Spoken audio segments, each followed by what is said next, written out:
Hello and welcome back to my channel. I am Adaoma Onwukaeme.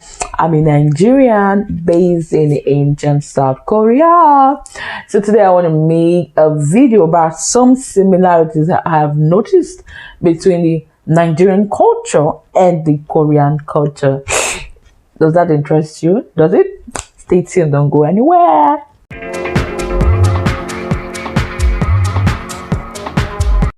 Okay, there aren't so much similarities between the two cultures, but there are a few ones that I have been able to point out. So number one is respect.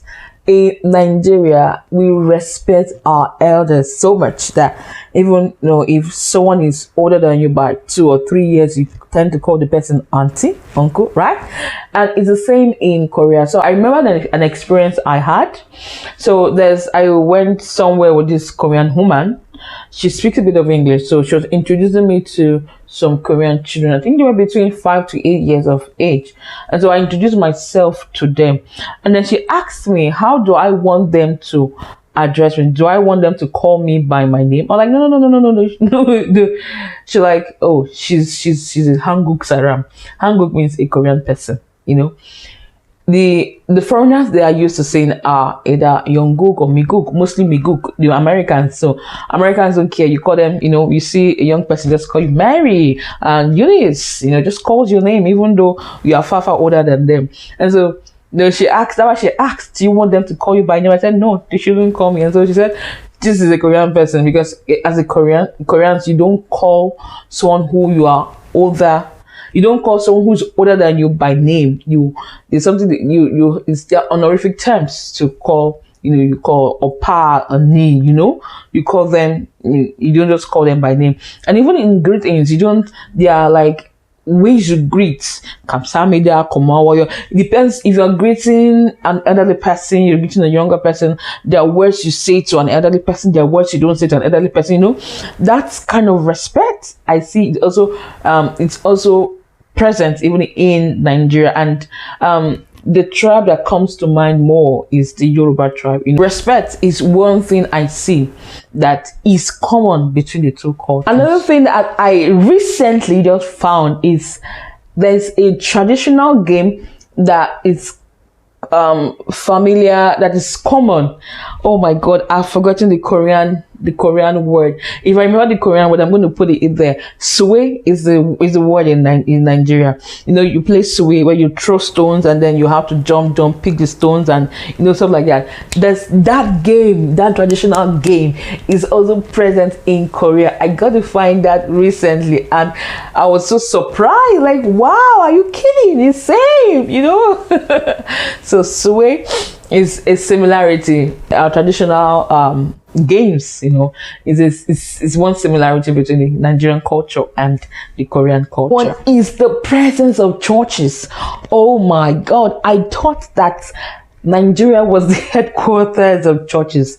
I didn't know that in Korea too they had lots of churches, and it's so funny that there were some churches I didn't even know existed. Like there was a church like Mother of God, like they were talking, Mother of God, like Mother of God. I'm like, God doesn't have a mother.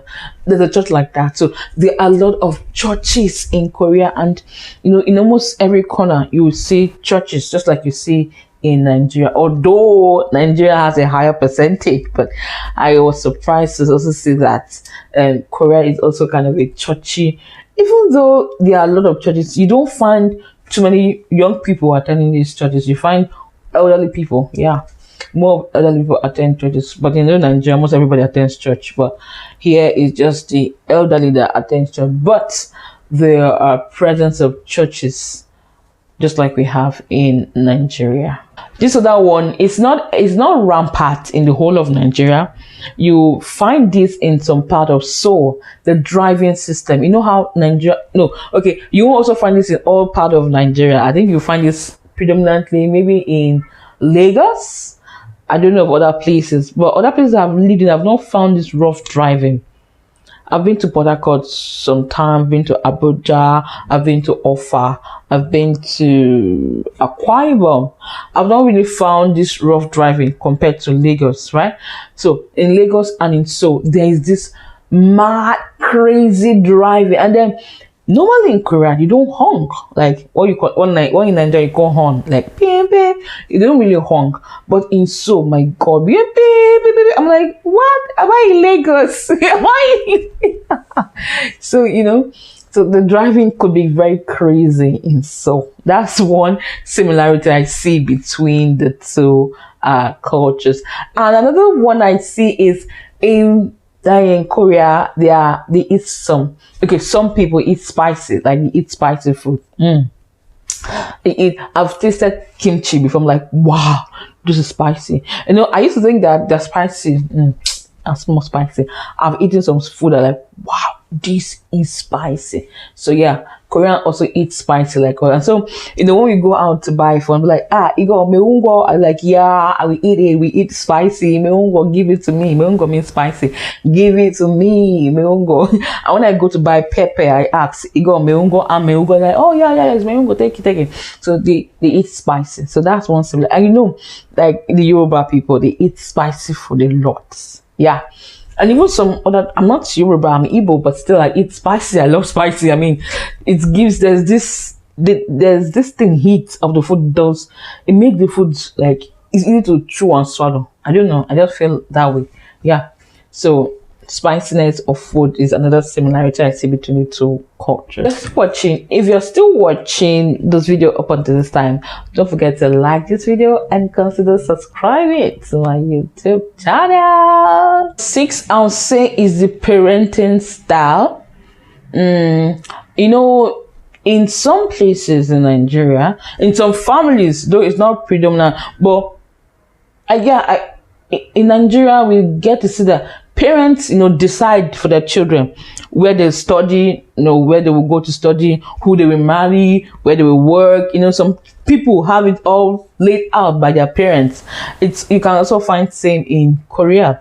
So the parenting style where a parent dictates to you what you study, and then they say, oh, you have to go and study medicine, and then you study medicine and they want to become a doctor or baba doctor, and then you have your child, you're going to be a lawyer, you're going to be a pharmacist, and then you dictate what the child is going to study in university, even though they don't like it. And they're like, no, you cannot marry from Yoruba, you can't marry from Hausa.